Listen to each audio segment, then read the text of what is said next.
New ইয়র্কে মার্কিন প্রেসিডেন্টের সাথে প্রধান উপদেষ্টা ডক্টর ইউনূসের বৈঠক। অন্তর্বর্তী সরকারকে জো বাইডেনের পূর্ণ সমর্থন।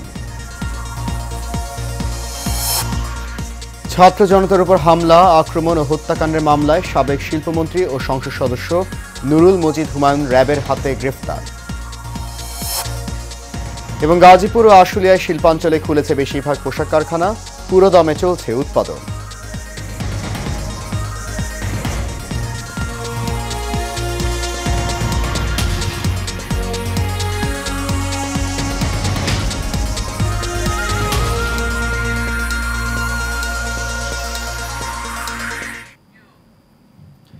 সবাইকে স্বাগত জানাচ্ছি এশিয়ান নিউজে। আপনাদের সাথে আছি আমি সৈয়দ মাহিউজ্জামান মুখর। শুনছেন বিআরবি কেবল ইন্ডাস্ট্রিজ লিমিটেড সংবাদ শিরোনাম। যাচ্ছে পুরো খবরে। অন্তর্বর্তী সরকারকে পূর্ণ সমর্থন জানিয়েছেন যুক্তরাষ্ট্রের প্রেসিডেন্ট জো বাইডেন। মঙ্গলবার জাতিসংঘের সাধারণ অধিবেশনের ফাঁকে এক বৈঠকে প্রধান উপদেষ্টা ডক্টর মোহাম্মদ ইউনূসকে কথা বলেন তিনি। নিউ ইয়র্কের স্থানীয় সময় মঙ্গলবার জাতিসংঘ সদর দপ্তরে এই দুই নেতার মধ্যে বৈঠকটি অনুষ্ঠিত হয়। যুক্তরাষ্ট্র থেকে আরও জানাচ্ছেন বাতন বিপ্লব। বাংলাদেশ সরকারকে পূর্ণ সমর্থন জানিয়েছেন যুক্তরাষ্ট্রের প্রেসিডেন্ট জো বাইডেন। মঙ্গলবার জাতিসংঘের সাধারণ অধিবেশনের ফাঁকে মার্কিন প্রেসিডেন্টের সঙ্গে বৈঠক করেছেন বাংলাদেশ সরকারের প্রধান উপদেষ্টা অধ্যাপক ডক্টর মোহাম্মদ ইউনূস। বৈঠকে ডক্টর ইউনূস বিগত সরকারের আমলে সকল ধরনের নিপীড়নের বিরুদ্ধে শিক্ষার্থীদের সাহসী ভূমিকা ও বাংলাদেশ পুনর্গঠনে তাদের গুরুত্বপূর্ণ অবদানের কথা জো বাইডেনকে জানান। অধ্যাপক ডক্টর ইউনূস জোর দিয়ে বলেন, দেশ পুনর্গঠনে তার সরকারকে অবশ্যই সফল হতে হবে। এ সময় মার্কিন প্রেসিডেন্ট বাইডেন যে কোনো সাহায্যে বাংলাদেশ সরকারের পাশে থাকার আশ্বাস দেন।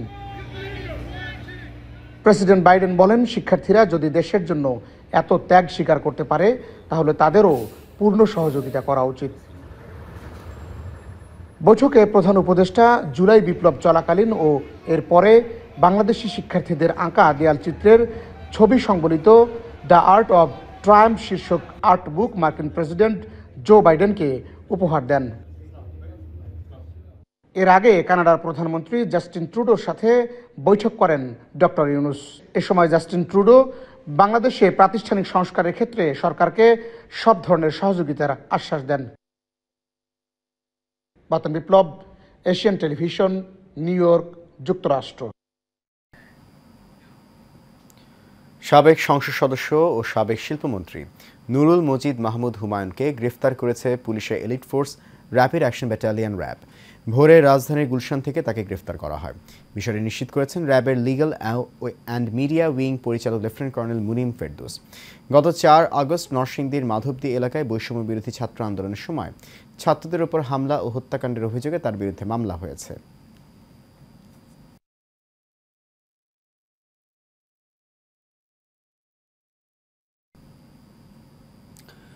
বাংলাদেশ ফেডারেল সাংবাদিক ইউনিয়নের সভাপতি ও সিনিয়র সাংবাদিক রুহুল আমিন গাজী মারা গেছেন।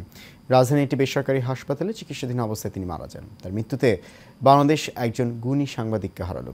এর আগে রুহুল আমিন গাজীকে থাইল্যান্ডে চিকিৎসার জন্য নেওয়ার সিদ্ধান্ত হয়, তবে শারীরিক অবস্থার অবনতি হওয়ায় চিকিৎসকের পরামর্শ অনুযায়ী সেখানে নেওয়া সম্ভব হয়নি।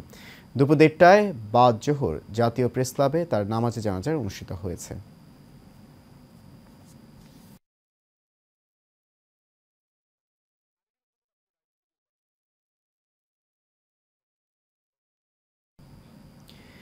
মৌসুমি বায়ু ও লঘুচাপের প্রভাবে দেশ জুড়ে বৃষ্টি হচ্ছে। একই অবস্থা রাজধানীতেও। থেমে থেমে সকাল থেকে ঝিরিঝিরি বৃষ্টি হচ্ছে। কয়েকদিনের ভ্যাপসা গরমে এই বৃষ্টি স্বস্তি নিয়ে এলেও ভোগান্তিতে পড়েন অফিসগামী পথচারী ও নিম্ন আয়ের মানুষ। বিশেষ করে অফিসগামী মানুষ বেশি ভোগান্তিতে পড়েন। গত 23 সেপ্টেম্বর বঙ্গোপসাগরে একটি লঘুচাপ সৃষ্টি হয়। এর প্রভাবে সারা দেশে বৃষ্টির আভাস দেয় আবহাওয়া অধিদপ্তর। বৃহস্পতিবারও রাজধানীতে বৃষ্টির আভাস দিয়েছে আবহাওয়া অফিস।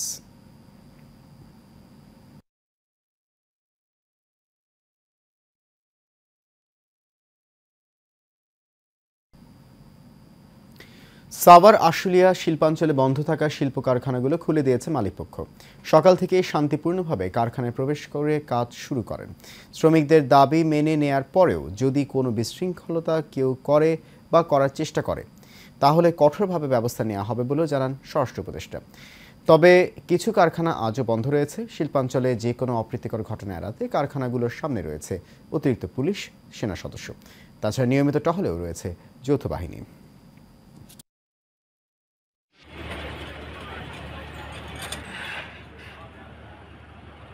না তো ভাই, কোথাও কিছু পাই না।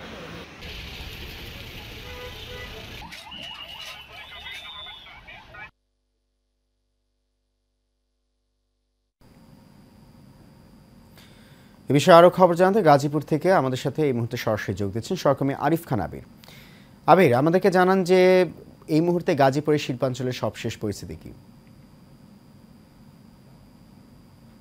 হ্যাঁ, ধন্যবাদ। আপনি বহু জানেন যে শিল্প কলকারখানার যে এরিয়াগুলো আছে এর মধ্যে অন্যতম আপনার গাজীপুর, সাভার, আশুলিয়া, এই জায়গাগুলোতে কিন্তু বেশ কিছুদিন ধরে পোশাক কারখানার শ্রমিকদের যে আপনার বিভিন্ন দাবি দাবা নিয়ে যে অস্থিতিশীল একটি পরিবেশ তৈরি হচ্ছে, যার কারণে কিন্তু গাজীপুরে গত দুদিন ধরে কিন্তু 13টি শিল্প কলকারখানা বন্ধ রয়েছে। আজকে কিন্তু সেই শিল্প কলকারখানাগুলো বেশ কয়েকটি কিন্তু আমরা খুলতে দেখেছি। তার পাশাপাশি যদি আপনাকে আমি বলতে চাই যে গাজীপুরে যে আজকেও বিভিন্ন দাবিতে কিন্তু হচ্ছে গাজীপুরের যে মালিকের বাড়ি আছে সেই মালিকের বাড়ি যে স্থানটিতে কিন্তু সে পোশাক কারখানার শ্রমিকরা কিন্তু আপনার অবরোধ করে সড়কে বিক্ষোভ প্রদর্শন করছেন। এবং পাশাপাশি একটা বিষয় যে আপনাকে জানিয়ে রাখতে চাই, সেটি হচ্ছে যে আপনার এই যে দাবি দাবার বিষয়গুলো নিয়ে কিন্তু আমাদের কথা হয়েছিল আপনার শ্রমিকদের সাথে এবং আপনার ইন্ডাস্ট্রিয়াল পুলিশের সাথে। তারা বলছেন যে কিন্তু আসলে সরকার এবং বিভিন্ন মালিক পক্ষে তারা কিন্তু সবই এই দাবিগুলো মেনে নিয়েছে। তারপরেও আসলে কেন আপনার এই এই দাবিগুলো তারা করে কিন্তু হচ্ছে আপনার রাজপথে নেমে আছে, সেটা কিন্তু নিয়ে কিন্তু এক ধরনের আপনার মানে দ্বন্দ্বজাল তৈরি হয়েছে। তো সেদিক থেকে কিন্তু হচ্ছে অনেকে বলছি যে যেহেতু সমস্ত দাবি মেনেই নেওয়া হয়েছে, তাহলে সেক্ষেত্রে কেন তারা হচ্ছে রাজপথে থেকে তাদের দাবিগুলো জানাবেন। তো এই বিষয়গুলো নিয়ে কিন্তু হচ্ছে কাজ করছেন গাজীপুরের যিনি জেলা প্রশাসক রয়েছেন তিনি, এবং গাজীপুরের পুলিশ সুপার আপনার এর পাশাপাশি কিন্তু হচ্ছে ইন্টারপ্রেসেন্সের যে সদস্য রয়েছেন তারা আমাকে খুব বড় একটা ভূমিকা কিছু রাখছেন সেনাবাহিনীতে। মধ্যে দিয়ে কিন্তু সেনাবাহিনীটা কিন্তু আমরা দেখেছি যে সবচেয়ে বেশি মধ্যস্থতা হিসেবে কিন্তু তারা কাজ করছেন।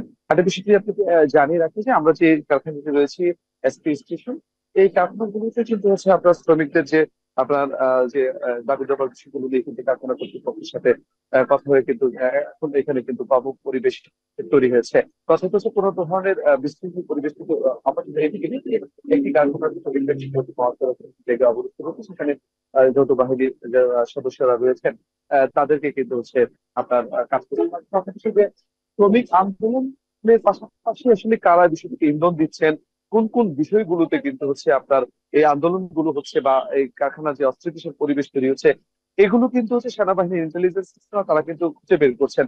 এর মধ্যে কিন্তু আপনার দেখা গেছে যে জুট ব্যবসার দ্বন্দ্বগুলো নিয়ে কিন্তু হচ্ছে এই ধরনের পোশাক কারখানায় অস্থিতিশীল একটি পরিবেশ তৈরি হচ্ছে। তো এই ছিল আমার কাছে সর্বশেষ মুখর।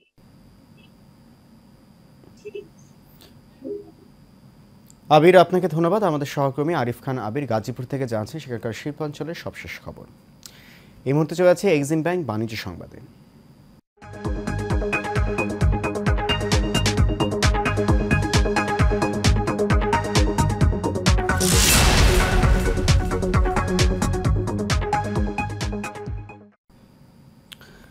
রপ্তানির সিদ্ধান্তে নয়, সরবরাহ কম থাকার কারণে এই বছর ইলিশের দাম চড়া বলে জানিয়েছেন বিক্রেতারা। তবে ভারতে রপ্তানির সংবাদের পর কেজিতে 150 থেকে 200 টাকা করে কেজিতে দাম বেড়েছে বলেও জানান তারা। এদিকে দেশের মানুষের চাহিদা না মিটিয়ে রপ্তানি করা নিয়ে মিশ্র প্রতিক্রিয়া ব্যক্ত করেছেন ক্রেতারা। কাউসার আহমেদের রিপোর্টে দেখুন বিস্তারিত। ডিমের দাম ডজনে 10 টাকা বাড়লে যেখানে হইচই পড়ে যায়, সেখানে বর্তমান বাজারে 1 কেজি একটি ইলিশের দাম 1800 থেকে 2000 টাকা। ফলে দেশের জাতীয় মাছ ইলিশ জাতির কজন এই টাকা দিয়ে কিনতে পারবেন এমন প্রশ্ন থেকেই যায়। সম্প্রতি ইলিশ রপ্তানির সিদ্ধান্তে আলোচনা সমালোচনার তৈরি হয়। অনেকেই রপ্তানিকে দায়ী করলেও বিক্রেতারা বলছেন সরবরাহ সংকটের কথা। এমনিও মনে করেন নদীতে মাছ কম, এরপরে মনে করেন পার্শ্ববর্তী দেশ চাইছে তারকে তো না করেও পারা যায় না, কারণ তারা অন্য অন্য বিভিন্ন ধরনের জিনিস দেয়। আমরা ইলিশের মনে করেন অন্যবার থেকে নদীতে কম মাছটা কম থাকার কারণে দামটা একটু বেশি। মাছ যখন বেশি হবো তখন দাম কমে যাবো। এখন মাছের মৌসুম, নদীতে মাছ কম পড়তেছে, এই জন্য দামটা একটু বেশি। তবে এই সিদ্ধান্তের ফলে বাড়তি দামের সাথে আরও 100 থেকে 150 টাকা যুক্ত হয়েছে বলে জানান তারা।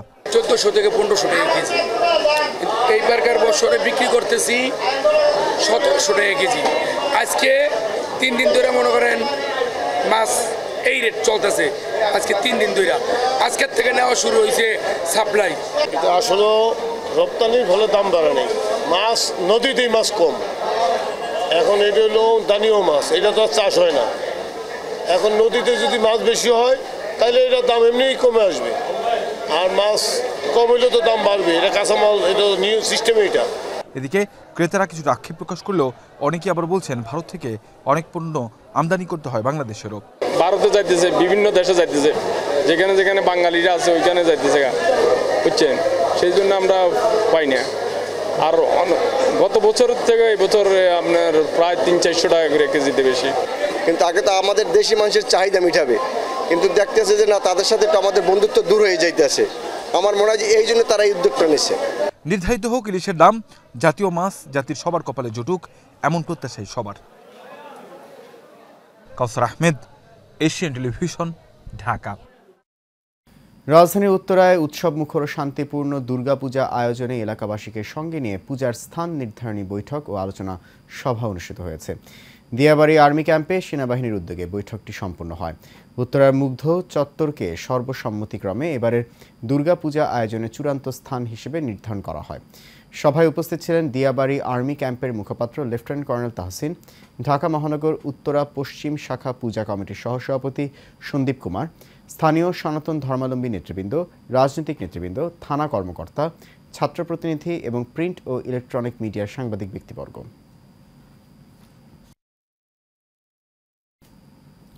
গাজীপুরে কালিয়াকৈরে সন্ধানী লাইফ ইন্স্যুরেন্স কোম্পানি লিমিটেডের গ্রাহক সমাবেশ অনুষ্ঠিত হয়েছে। উপজেলার একটি রেস্টুরেন্টে সন্ধানী লাইফ ইন্স্যুরেন্স কোম্পানি লিমিটেডের এই সভা অনুষ্ঠিত হয়। দুলাল উদ্দিনের সভাপতিত্বে অনুষ্ঠানের প্রধান অতিথি হিসেবে বক্তব্য রাখেন সন্ধানী লাইফ ইন্স্যুরেন্স কোম্পানির জেনারেল ম্যানেজার শহীদুল ইসলাম। এছাড়া বিশেষ অতিথি ছিলেন ব্যবসায়ী ভৈরব চন্দ্র সাহা, ব্যবসায়ী রকি।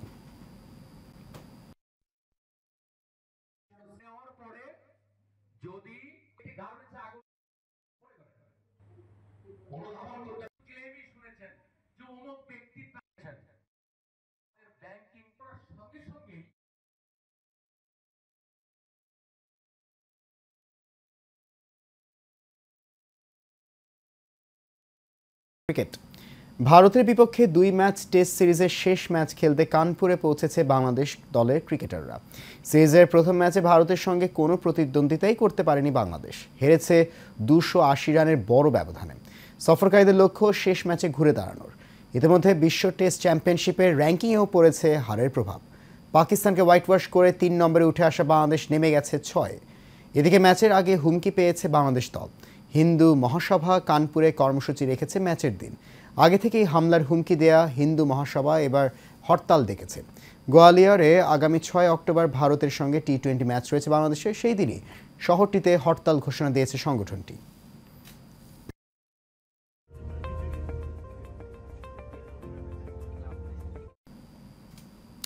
এর সাথে শেষ করবে এশিয়ান নিউজ। তার আগে বিআরবি কেবল ইন্ডাস্ট্রিজ লিমিটেড সংবাদ শিরোনামগুলো জানিয়ে দিচ্ছি আরও একবার।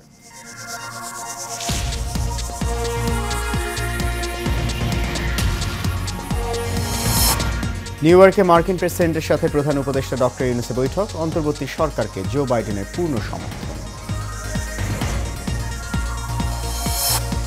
ছাত্র জনতার উপর হামলা, আক্রমণ ও হত্যাকাণ্ডের মামলায় সাবেক শিল্পমন্ত্রী ও সংসদ সদস্য নুরুল মজিদ হুমায়ুন র্যাবের হাতে গ্রেফতার। এবং গাজীপুর আশুলিয়ায় শিল্পাঞ্চলে খুলেছে বেশিরভাগ পোশাক কারখানা, পুরো দমে চলছে উৎপাদন।